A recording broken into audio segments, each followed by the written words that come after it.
He eats when he's tired, he eats when he's bored, he eats when he's angry, when he's stressed, when he's alone, which is often, but the hunger isn't in his stomach, it's somewhere deeper, somewhere quieter, and somewhere lost. The food it lies tells him he'll feel better, that the bite will bring peace, but all it brings is a few seconds of silence, then regret. Scrolls through videos, watching others drown in food too, cheering them on, calling it content, calling it normal and calling it fun. Pizza for breakfast, popcorn for dinner, and soda as therapy. He laughs at broccoli, rolls his eyes at people who eat clean, calls them boring, as if discipline is dull and self-respect is uncut. We live in a world where addiction is a joke and health is the punchline, and still, he wonders why he feels heavy, not just in his body but in his spirits. His couch knows his shape, his clothes fit tighter, but it's the fog in his mind that weighs the most. Fed but empty, full but missing, alive but barely living. This isn't shame, this isn't judgment, this is a wake-up call. Not about size, not about weight, about freedom, about getting off the couch, out of the fog and back into life, one step, one choice, one breath. It's never too late. They laugh at the man who brings his lunch, mock the woman who says no to dessert. They say live a little, as if slow suicide is living. They call sugar a treat, they call junk comfort, and they call health obsession. But what do we celebrate? We clap for binge eaters on camera, we follow influencers, drowning in grease, we cheer for food that breaks us, they joke about the pills that hold us together. We've made entertainment out of decay, made profit from pain, made heroes out of people who are collapsing in real time. But as long as they're funny, we keep watching. They film it, we click. They suffer, we laugh. They die, we scroll. All the while the ones who try to escape, the ones who move, the ones who wake early, the ones who say no, called extreme, boring, and fake.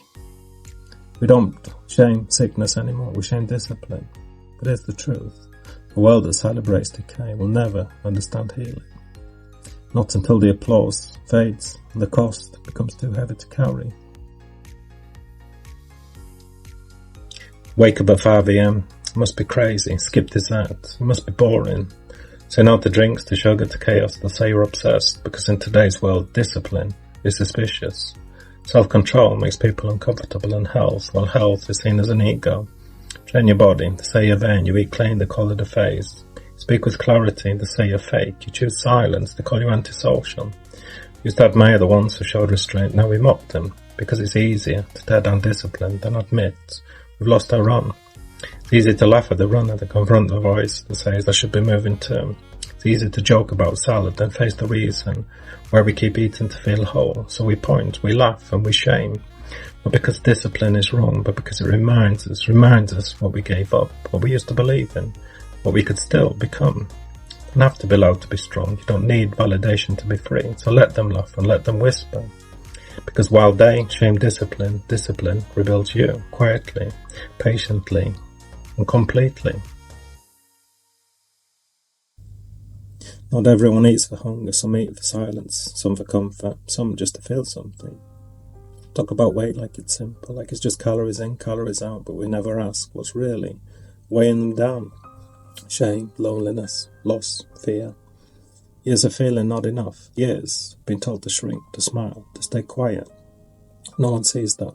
No one claps for healing in silence. No one celebrates the battle fought in the mirror, alone, every morning. So before we judge the body, ask what broke the soul. Before we mock the food, ask what it's replacing. Because we label someone lazy, ask how tired they are from carrying pain. They've never had space to speak out loud.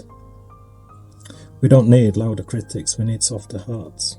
We don't need to shame others into changing, we need to show them. With love, with truth, and with patience. This isn't about being thin, it's about being free. Free from the cycle, free from the self-hate, free from the lie that says you'll always be this way. You won't, not if you're willing to see yourself with new eyes. Not judgment, just awareness. Not shame, just honesty. Not perfection, just the courage to begin.